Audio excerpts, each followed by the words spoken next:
সিরিয়ার বিদ্রোহী নেতৃত্বাধীন নতুন প্রশাসন জানিয়েছে, ক্ষমতাচ্যুত প্রেসিডেন্ট বাশার আল আসাদের অনুগত বাহিনীর হামলায় ১৪ জন স্বরাষ্ট্র মন্ত্রণালয়ের কর্মী নিহত এবং ১০ জন আহত হয়েছেন।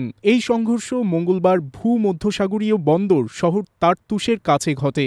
প্রতিবেদন অনুযায়ী নিরাপত্তা বাহিনী একজন প্রাক্তন কর্মকর্তাকে গ্রেপ্তার করতে গেলে এই ঘাতক হামলা ঘটে। অভিযুক্ত ব্যক্তি দামেস্কের কাছে কুখ্যাত শায়দনায়া কারাগারে তার ভূমিকার জন্য চিহ্নিত ছিলেন।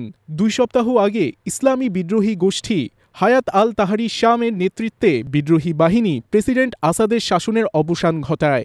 যুক্তরাজ্য ভিত্তিক Syrian observatory for human rights জানিয়েছে, এই সংঘর্ষে ৩ জন বিদ্রোহী যোদ্ধাও নিহত হয়েছেন। নিরাপত্তা বাহিনী পরে এলাকায় অতিরিক্ত সেনা মোতায়েন করে।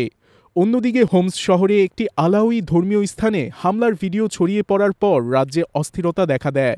সিরিয়ার রাজ্য মিডিয়া জানিয়েছে, পরিস্থিতি নিয়ন্ত্রণে শহরে রাত্রিকালীন কারফিউ জারি করা হয়েছে।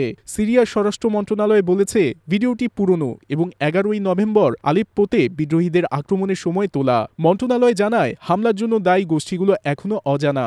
এসওএইচআর জানিয়েছে, হোমসে বিক্ষোভের সময় একজন নিহত এবং ৫ জন আহত হয়েছেন। তার্তুস, লাতাকিয়া এবং আসাদের নিজ শহর কার্দাহাতেও বিক্ষোভ হয়েছে। মঙ্গলবার একটি বড়দিনের গাছ পোড়ানোর ঘটনার প্রতিবাদে দেশজুড়ে বিক্ষোভ ছড়িয়ে পড়ে।